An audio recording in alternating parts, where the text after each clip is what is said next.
Binabati ko po kayo na isang magandang hapon mga idol. Welcome back po ulit sa aking munting channel, Danits Vlog. Meron po akong home service o re-repair po na isang stand fan. Ang brand po nito ay Union. 18 inches po ito. Ang problema daw po nito, dati ay ano na ay? Durang nag-iinit. Ayun, nag-iinit daw po ang motor. Hindi lagay na ng susunod, hindi handa. Tapos, kung hindi pa kakalbitin ang hélice, saka pa siya iikot o gagana.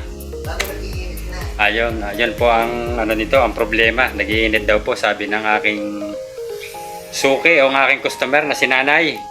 Kaya ang gawin ko po dito, akin muna pong testingin. Akin muna po isasaksak ang power cord dito sa extension. Teka, lipat ko muna ang kamay ko sa kabila. Mahirap magsaksak pag kaliwa. Kailangan makita. Ayan. Ayan, nakasaksak na po ang power cord sa saksakan. Dito po tayo pumunta sa sa rotary switch, sa speed niya. Ayan po, naka-zero po yan. Nakuha po sa number 1. Ayan, umuugang nga po.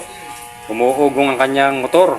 Number 2. Number 3. Ayan po. Medyo gumagalaw po ng kaunti ang kanyang hélice pero hindi pa rin tumuloy. Kaya i-off ko muna po. Ayan, shoutout po kay boss. Ayan, shoutout. Pulukoy. Ayo, pulukoy daw. Tinanggal ko muna po ang pangunahan pong nito, grills o screen. Tapos, ikot-ikotin ko po itong hélice niya. Ang hélice po niya ay maganit pong ikutin, hindi puro siya free wheel. Ayan, Kaya sunod ko pong gawin dito, ito po ay akin pong babaklasin po lahat yan para makita po natin ang problema. Ito po ay natanggal ko na po ang mga cover ng motor. Ito na po ang motor ng stand fan na Union. Ayan, kung mapapansin nyo po, ito na palitan ko na po dati ito ng rewind. Pero matagal na rin naman po nagamit ni nanay ito, kaya ating i-repair po ulit ngayon. Ayan po, ang linya po ng capacitor, dalawa yellow. Tapos ito, medyo may nag-crack dito yung kanyang housing. Wala akong ma-replace, kaya ginawa ko na lang ng paraan to. Ayan, ayos pa naman. Kaya sunod ko pong gawin dito, akin muna po itong iti-tester po kung ang resistance niya ay kompleto pa, para bago natin po palitan ng bushing. Ito po yan, sigurado tayo na mapapaandar natin po. Wala po ako dito ng ng pamputol sa cable tie, dahil ito akin pong inayos sa mga wirings dito dati, para kahit pa paano maganda-ganda pong tingnan. Yan, tapos tanggalin ko po itong dalawang tornilyo dito sa kanyang rotary switch.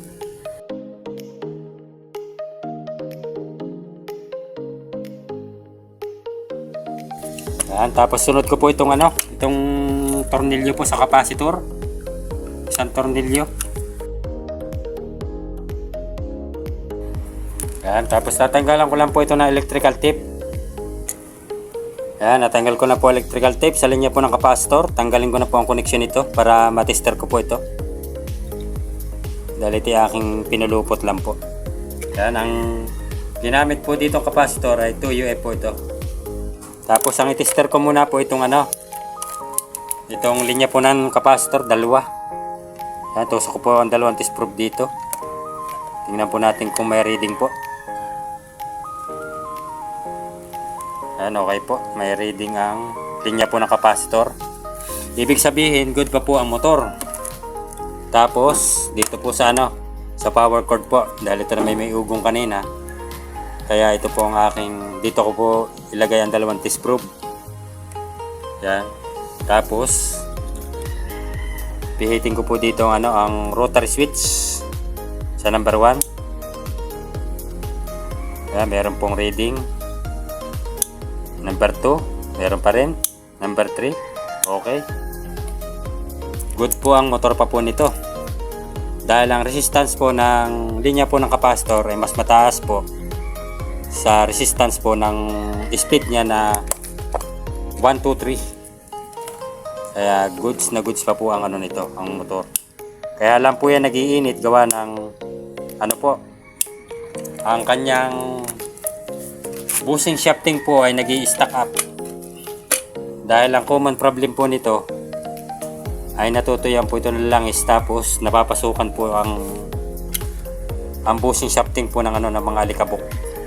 Kaya pagka po ganyan nag-stack up na po ang mga electric fan po natin, yan po ay kailangan na natin palitan ng bushing.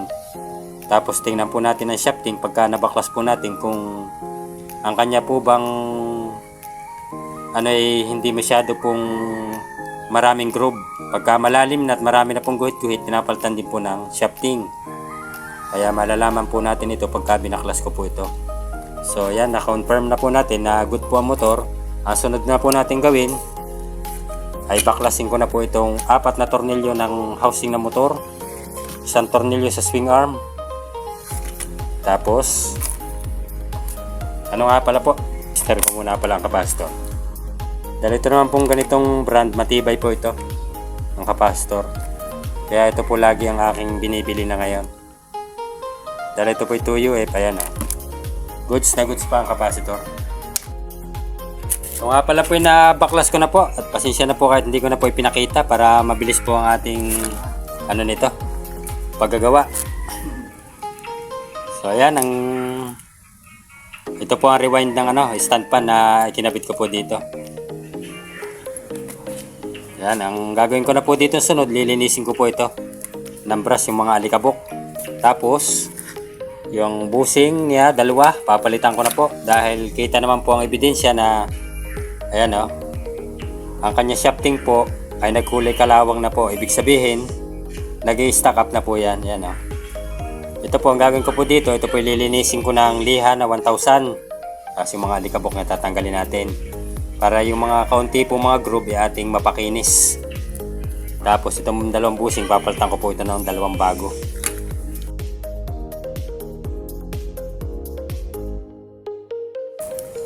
Medyo hindi po maganda ang panahon ngayon ito. Dahil ngayon po yan kumukulog. Tapos paambon-ambon po ngayon. Hindi dumiretso ang ulan. Yan, linisin po ito natin ng brush para matanggal po yung alikabok. Tapos yung kanya pong core sa loob ng stator ay ating linisin ng basahan.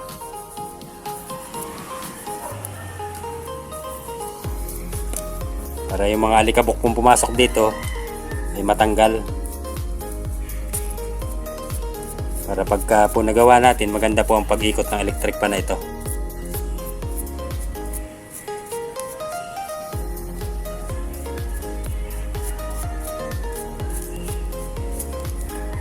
Yan, dito ko muna po ilagay. Tapos ang sunod ko po, ito namang panghuli na housing.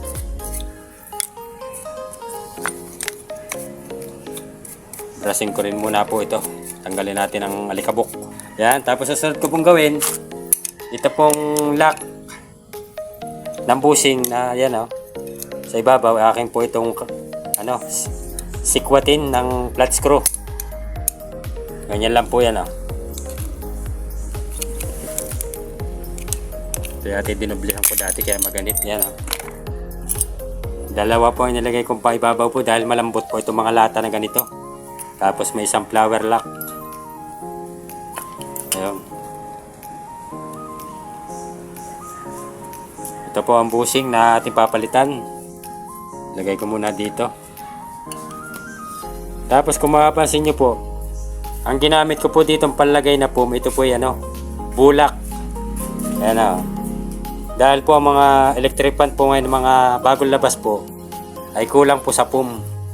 Kaya nilalagyan ko po ito ng bulak, itong paikot pong ito, para may imbakan po ng langis. Kaya sunod ko pong gawin dito, yung dumi dito sa gitna ng mga grasa ating pong ng basahan.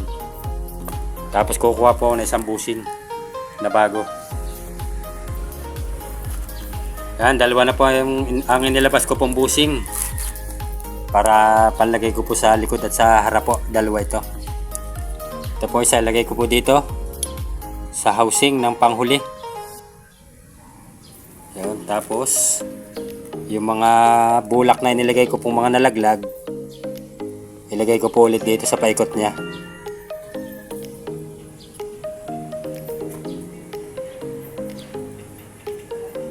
Yan. Ilagay po ng ayos, tapos lagyan po ng ano ito, ng langis. Ang paikot po ng bulak o ito pumpom. Ayan o. Tapos ito pong flower lock, ito po yung malalambot kaya ating event po papasok. Gamitan ko po ng plies para ito pong kanyang mga ngipin dito sa loob ay tumukod po ito sa busing at hindi po magbago ang ano niya, ang pagkakalagay po natin ng busing at hindi po gumalaw. Yan, pagka-bend po natin ilagay na dito sa gitna. Tapos ito pong mga panlagay po sa ibabaw ng flower lock ay akin po itong akin muna po itong ayusin po dahil mga napingkot na po ito. Akin po itong ayusin ng plies. Ito po yung akin naayos na po ang panglagay ko po dito sa ibabaw ng flower lock. Akin po ipapas forward na lang po itong video ko po para mabilis po ang ating paggagawa.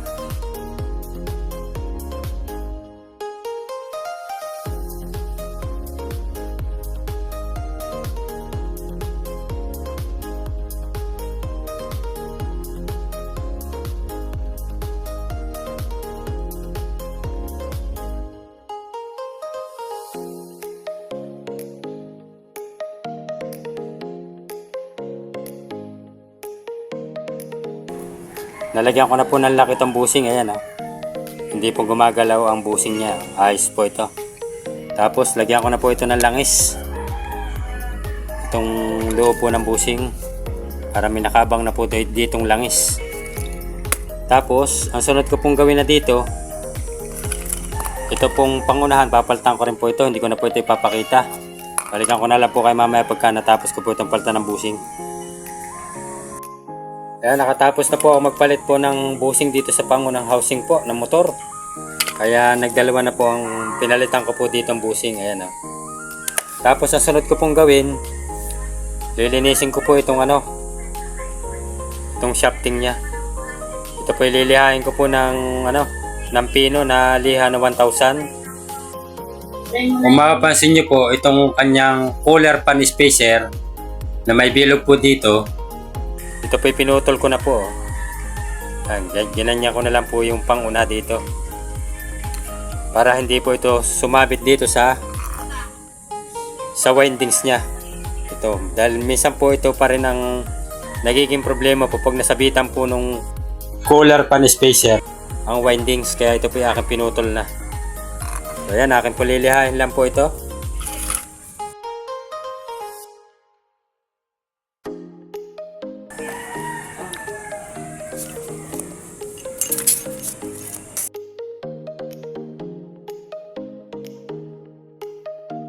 Ayan, kung mapapansin nyo po, kuminis na po ang kanyang shafting. Ayan o. Nawala na po yung kanyang groove o mga guhit-guhit dito sa likod niya. Tapos sa harap. Ayan, kaya okay na ito. Pwede ko na ito ikabit. Nalinis ko na po itong shafting nito. Ang sunod ko pong gawin ay ilagay ko na po itong stator dito sa housing po. Suot ko lang po itong wirings niya dito sa housing. Yan, dahan-dahan lang po at baka may masabitan tayo na dito, na hibla. Yan, itapat lang po sa butas ng stator. Yan, tapos ipatong ko muna dito. Tapos, lagyan ko na po ito ng ng spacer. Ito muna ang huli. Tapos unahan. Pasok ko ito. Medyo maganit ito Ipasok. Mga spacer pa nadagdag dito sa huli. Lagyan ko muna po ng dalawa. Tapos itong mga maninipis lagay ko dito sa isa sa huli. para ng isa. Tapos isang pinakamanipis dito naman sa unahan.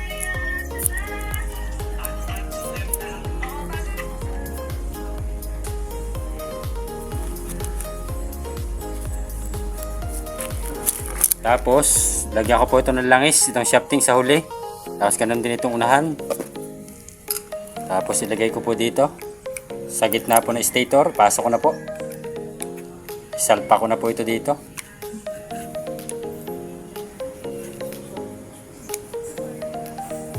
Yan, pre-wheel na po. Dahil bago ang kanyang bushing. Kaya sunod ko na pong gawin.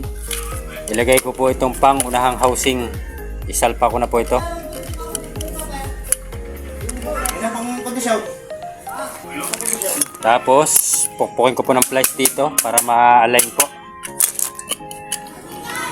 Para matimpla din natin kung may nahihila po ako dito. Medyo maliit po nahihila dito kaya bawasan ko po ito ng spacer po dito sa unahan.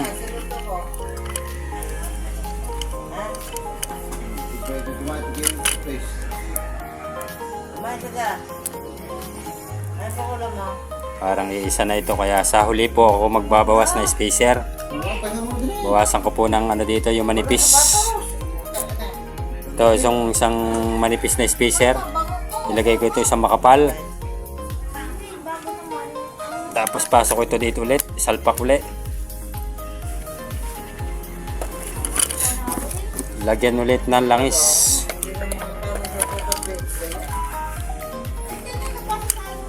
Salpak ulit itong pangunahang housing. Tapos ating subukan ulit isalpak kung may nahihila na. Ayan, okay na po ito. May nahihila na ang shafting.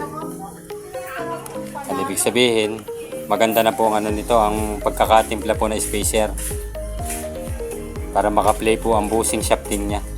Ang shafting dito sa bushing. Yan, nasunod ko pong gawin dito.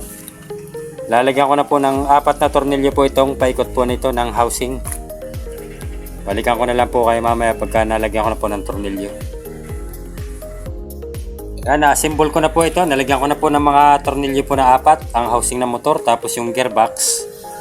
Ang sunod ko pong gawin dito ay lalagyan ko na po ng capacitor. Yung dati po nakakabit dito na 2UF. Ito po. Kung wala po kayong panghinang, pwede rin po ito na pilipitin na lang po ang wirings. Ang gawin na lang po natin, itong wirings ng capacitor ay atin na lang pong paghatiin sa gitna. Dahil ito yung madami-daming wirings ito. Tapos dito po natin igitna, ito pong linya ng capacitor. Dahil kakaunti na po ang wirings nito. Yan, tapos atin po itong pilipitin ng ayos.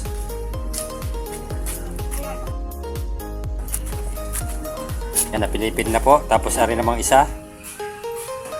Pilipitin din ito sa pinaghahati ko na wirings ng capacitor.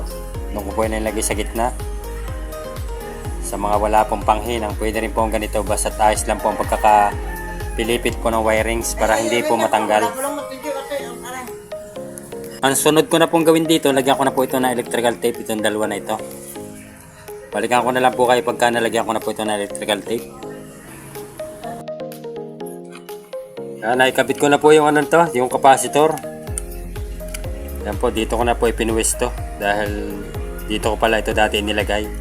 Tapos yung mga wirings po niya, inayos ko na po yan. Nilagyan ko po ng mga cable tie. Ayan o. Ang sunod ko pong gagawin dito, ililinisin ko na lang po itong cover ng motor para maikabit ko na po dito sa housing ng motor. Balikan ko na lang po kayo pagka ipa-final testing na po natin.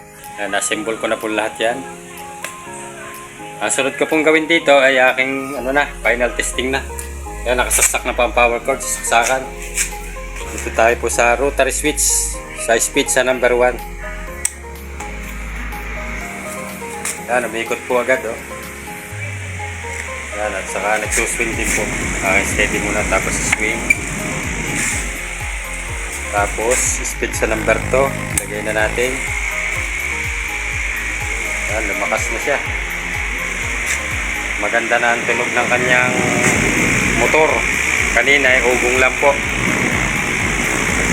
Number 3 na. Sobrang lakas na po ng ano niya, ng hangin. Hindi nababa na sunulit si nanay. Siguro po hanggang dito na lang po ang vlog ko po sa araw na ito. Dahil ngayon po hapon na. Anong oras na nanay po ngayon? 5:12. 5:12 na daw po ng hapon ngayon. Kaya kailangan tayo umuwi na dahil ngayon po masama ang panahon ngayon. Papunang po dito sa amin. Akala pinuntahan si nanay dahil nung nakaraan po tumawag sa akin. Maraming salamat po kay nanay. Dahil tinawagan niya uli ako para may repair po kanyang electric fan.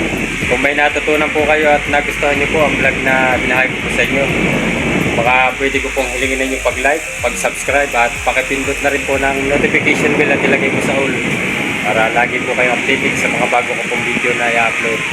At maraming salamat po sa mga silent viewers, organic viewers at sa mga kaibigan ko po sa YT. At maraming salamat din po sa mga bago kong napadpad sa aking po channel, sa mga nanood po ng mga vlog ko po. God bless po sa atin lahat at ingat po lagi tayo sa ating pang-araw-araw na hanap buhay. Bye bye na po at maraming salamat.